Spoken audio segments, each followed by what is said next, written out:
Darren Walsh wasn't the type to seek out company. A CPA at a prominent financial firm in the heart of mid-America, his life was a string of routines and solitude. He lived alone in a modest apartment filled with neutral tones and the faint hum of a meticulously maintained computer. Darren, in his late 20s, had sharp, analytical features, angular cheekbones, neatly combed dark hair, and round glasses perched on a thin nose. He was tall but slouched slightly, as if trying to shrink into himself. Darren's upbringing hadn't prepared him for social interaction. Homeschooled by his loving but overly structured grandmother, he had grown up isolated. His parents, obsessed with building their financial empire, were more spreadsheets than sentiment. The only person who truly made an effort to connect with him was his cousin, Mattie Walsh, a whirlwind of color and chaos who worked in fashion and seemed to embody everything Darren wasn't. Mattie was Darren's opposite in every way.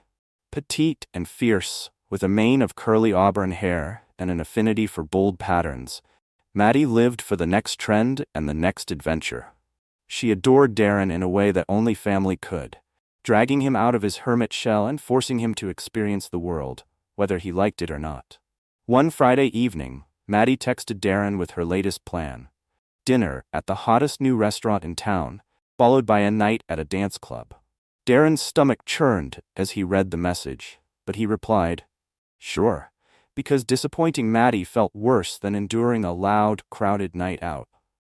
By the time Darren arrived at the Ivory Spoon, the trendy restaurant Mattie had chosen, the city skyline was glowing against the deep purple of the evening sky. The valet took his car, and Darren hesitated at the entrance, feeling instantly out of place among the well-dressed crowd. The air smelled of grilled seafood, expensive cologne, and a hint of pretension. He smoothed his tie and took a deep breath before stepping inside. Mattie spotted him immediately, waving enthusiastically from a corner booth. She was wearing a bold red dress with a leopard print scarf, her curls bouncing as she gestured for him to join her. Darren weaved through the tables, mumbling apologies when he bumped into a waiter carrying a tray of wine glasses. "You made it," Mattie exclaimed, standing to give him a quick hug. "And look at you, all buttoned up. Classic Darren." Darren managed a tight smile as he slid into the booth. "You know I hate places like this. And yet," Mattie said, raising an eyebrow, "you always show up for me, which is why you're my favorite cousin." "I'm your only cousin." "Details," she said with a grin, handing him a menu. "Now, order something adventurous. No plain chicken or boring salads tonight." As Darren scanned the menu, trying to make sense of dishes with names like sous vide duck à l'orange and truffle risotto, Mattie rattled off updates about her life: her upcoming trip to New York for a fashion expo, a new line of handbags she was working on, and a disastrous blind date she'd endured the week before. "You should have seen him," she said, laughing.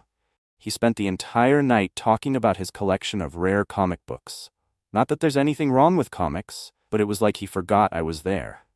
Darren looked up from the menu. "Maybe he was nervous." Mattie tilted her head, studying him. "Why do you always defend people like that? It's sweet, but you're way too nice sometimes." "I'm not defending him," Darren said, shifting uncomfortably. "I just think people don't always know how to act in these situations." Mattie smirked. "Spoken like someone who hates social situations, which is exactly why I'm dragging you to a dance club after this." Darren groaned, his shoulders slumping. "Mattie, I don't dance. You know that." "You don't have to," she said, reaching across the table to pat his hand. "Just come, have a drink, and people watch. It'll be fun." "Your definition of fun and mine are very different." "Exactly," Mattie said, her eyes sparkling. "Which is why I'm in charge of making sure you don't turn into a hermit." The restaurant was overwhelming: dim lighting, pulsing music, and a bustling crowd. Darren sat stiffly at the table, clutching his glass of water while Mattie chattered away about Fashion Week. "Relax, Darren," Mattie said, nudging him with her elbow. "You look like you're about to have a panic attack." "Maybe I am," he muttered, adjusting his glasses. Mattie rolled her eyes, then waved someone over. "Darren, this is my best friend, Adele King." Adele was striking in a way that made Darren even more uncomfortable. She was tall, with warm brown eyes and a sleek black bob that framed her flawless face. Her outfit, a tailored jumpsuit with understated elegance, spoke of wealth and refinement. But it wasn't her appearance that stood out. It was her demeanor. Unlike Mattie, who buzzed with energy, Adele was calm, almost subdued. "Hi Darren," she said, her voice soft. "Mattie's told me a lot about you."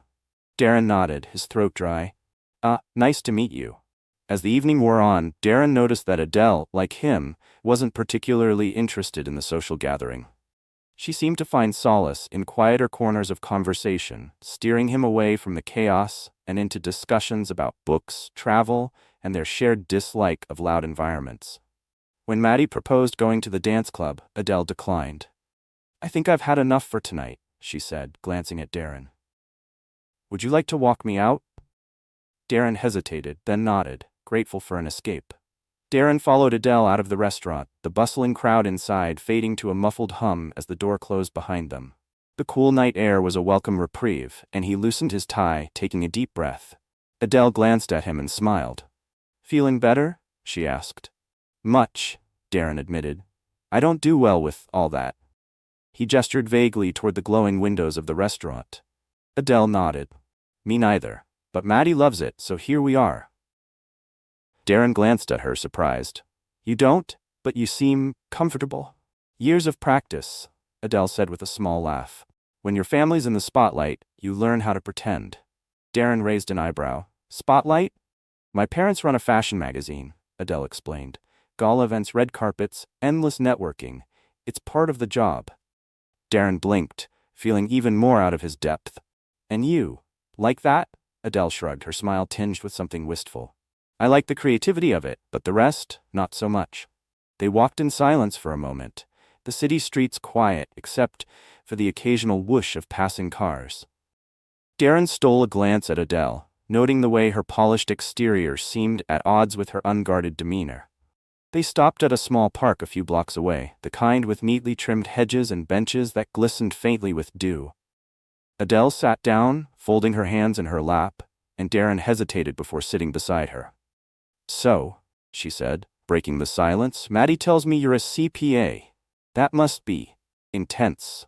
"Not really," Darren said, adjusting his glasses. "It's numbers. Numbers make sense. People, on the other hand, not so much." Adele chuckled. "Fair enough. I'm guessing Mattie drags you into situations like tonight a lot? More than I'd like," Darren admitted, his tone wry. "But she means well." "She does," Adele agreed, her expression softening.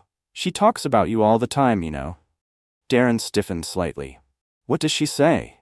"Mostly that you're brilliant but hopelessly antisocial," Adele teased, her smile widening, "and that you need someone to shake up your routine."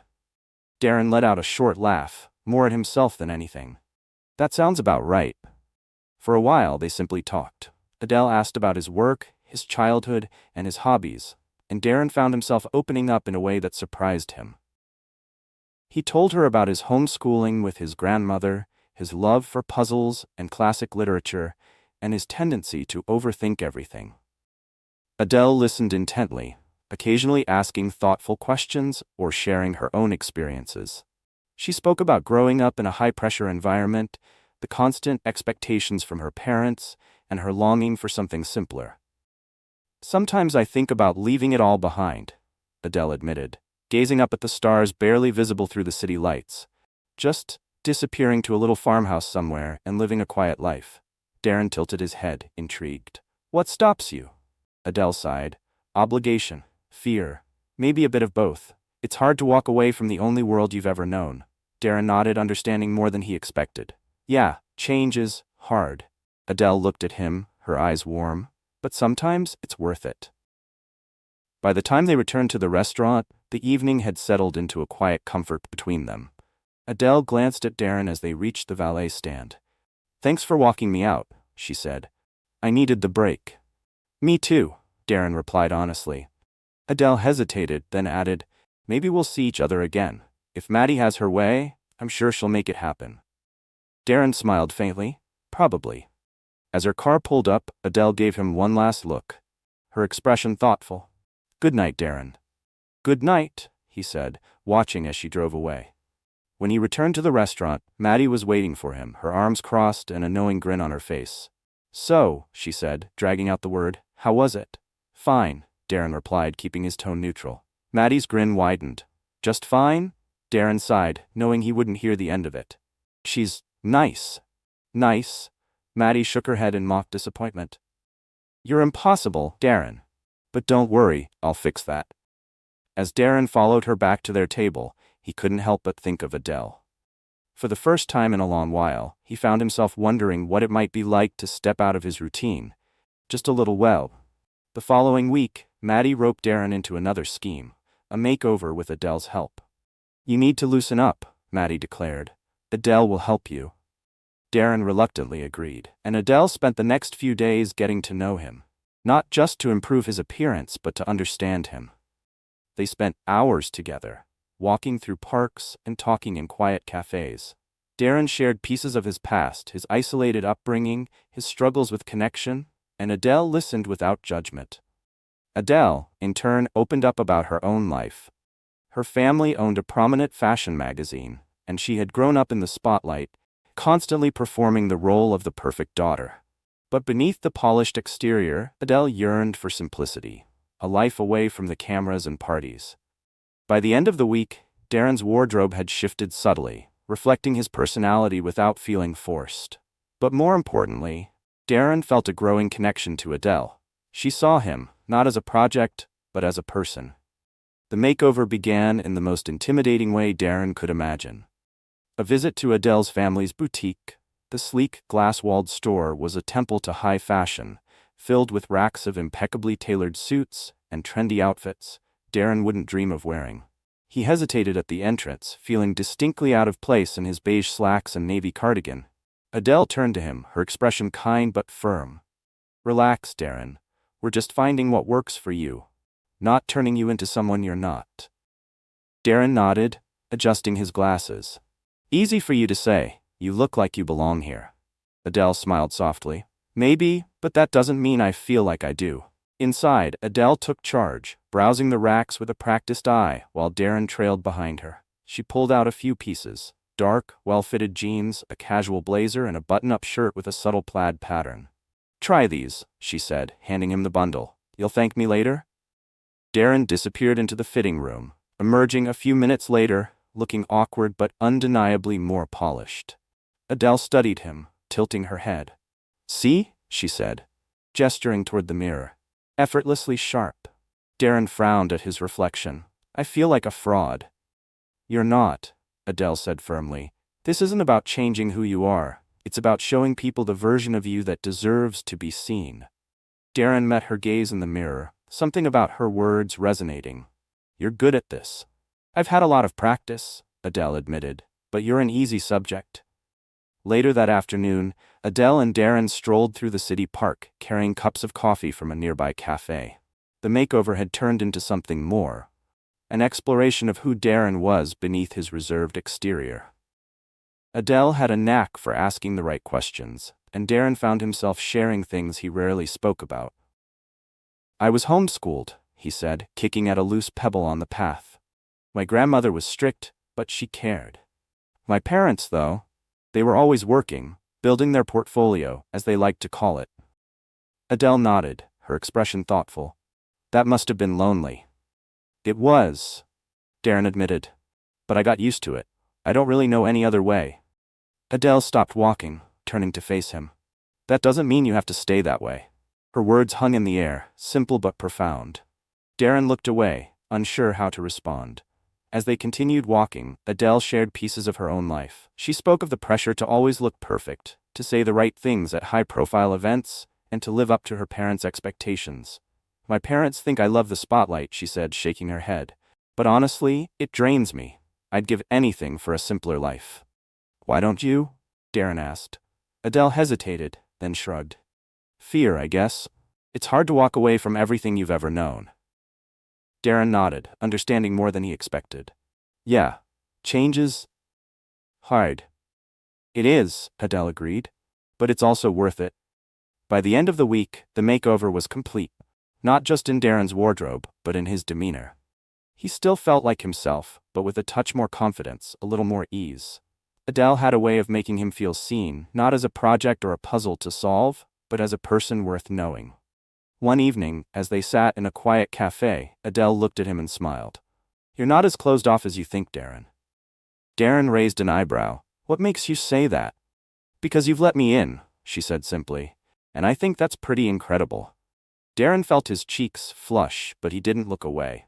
For the first time in a long while, he felt a connection to someone that wasn't built on obligation or proximity. It was real, and it scared him. But it also made him curious. Thank you, he said finally, his voice soft. For everything. Adele reached across the table, her fingers brushing his. You're welcome. Mattie, ever the meddler, couldn't resist telling Darren that Adele was interested in him. She likes you, Mattie said over lunch. You should ask her out. Darren froze. The idea of someone like Adele being interested in him felt impossible. He wasn't suave or charming, he was a socially awkward CPA. The thought overwhelmed him and he decided to pull away, avoiding Adele's calls and texts. Adele, hurt and confused, confronted Mattie. What happened? Did I do something wrong? Mattie sighed. It's not you. Darren's never been in a relationship. He doesn't know how to handle this. Adele nodded, determination flickering in her eyes. Then I'll talk to him. When Adele showed up at Darren's apartment, he tried to avoid the conversation, but she wasn't having it. Darren, she said, her voice steady, I'm not here to pressure you, but I want you to know I like you. Not your job, not your family, just you. And if you need time, I'll give it to you. But please, don't push me away. Darren stood frozen in the doorway of his apartment, one hand gripping the edge of the door and the other stuffed nervously into his pocket. Adele's words hung in the air, her calm demeanor masking the vulnerability beneath. I don't know what to say, Darren stammered. Then don't say anything, Adele said, her voice soft but firm. Just listen.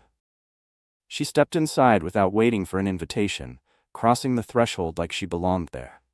Darren reluctantly followed, closing the door and gesturing awkwardly for her to sit on the couch.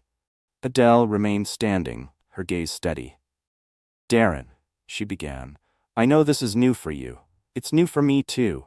I'm not used to being this open with someone, but you're worth it, and I need to know if you feel the same way, or if I've misread everything.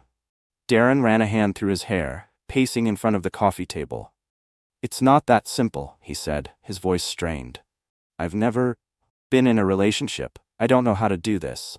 Adele's expression softened, and she took a step closer. Darren, there's no manual for this. It's messy and awkward, and sometimes you'll make mistakes. But you don't have to have it all figured out, you just have to be willing to try. Darren stopped pacing, finally meeting her gaze. Why me? He asked, his voice barely above a whisper. You could be with anyone. Someone confident, someone who knows how to be in a relationship. Why would you choose me?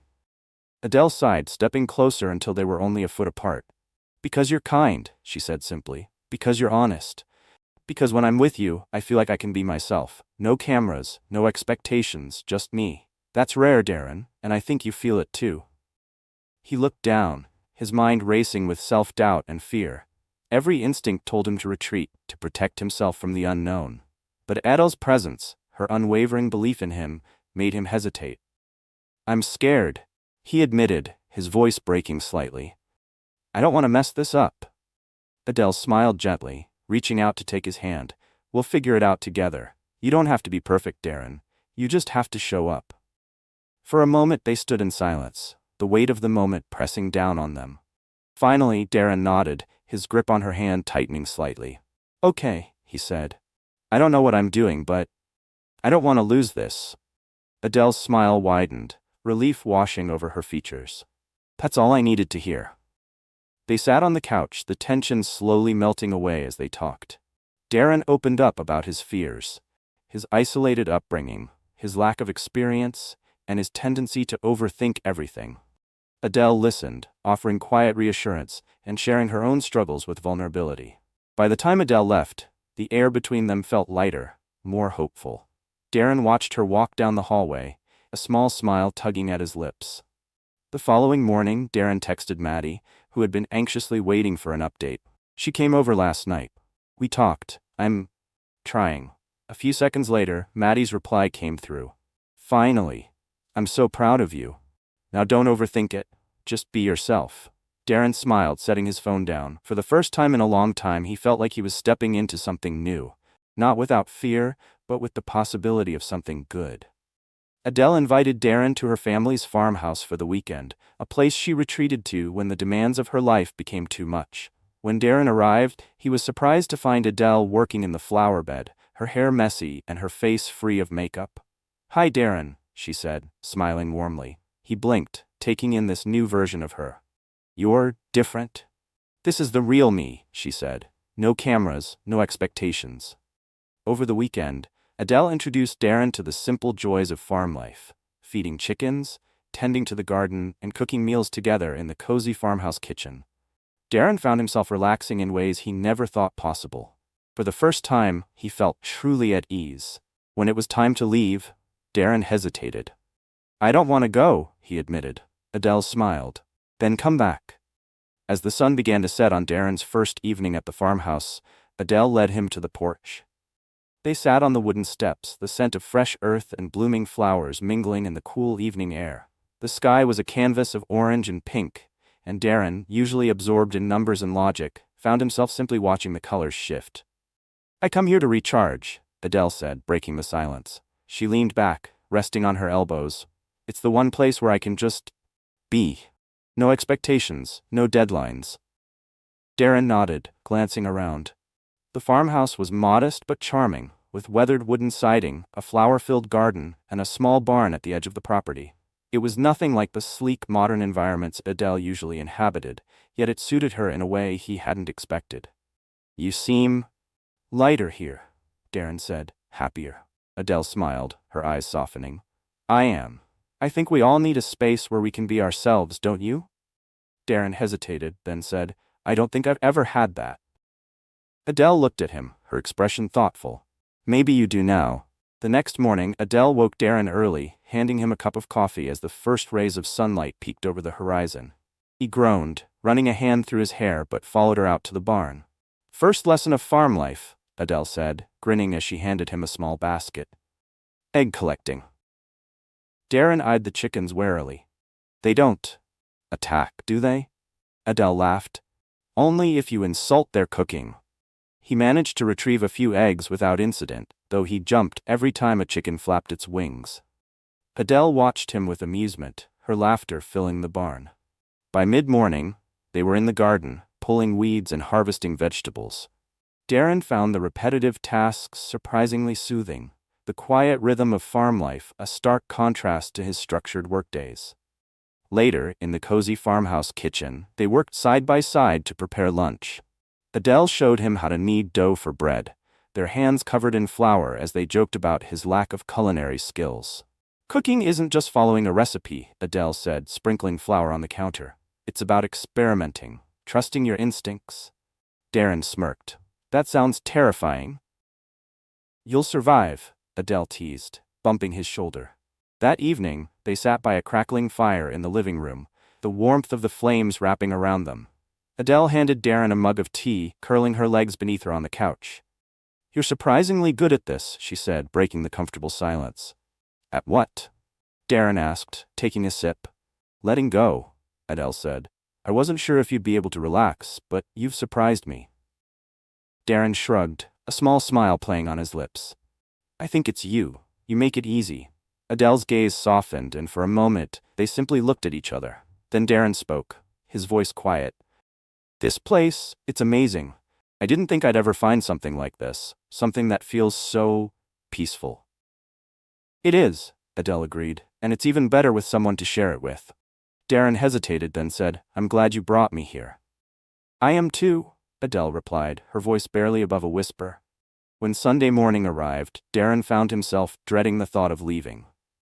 Adele walked him to his car, the basket of freshly baked bread and vegetables she had packed for him resting in his passenger seat. "Thank you," Darren said, his hands in his pockets. "For everything." Adele smiled, tilting her head slightly. "Don't make it sound like goodbye. You'll come back." Darren hesitated, then nodded. "I will." Before Darren left, he gathered the courage to kiss her, whispering, "I love you." Darren's heart raced as the words left his lips. "I love you." They hung in the air, simple yet monumental, carrying a weight he'd never experienced before. Adele's eyes widened, her surprise quickly melting into a smile that seemed to light up the room. "I love you too," she whispered, her voice steady despite the emotion behind it. Relief washed over Darren, followed by a nervous laugh. "I've never said that to anyone before," he admitted. Adele reached up, brushing a strand of hair from his forehead. "You're doing just fine."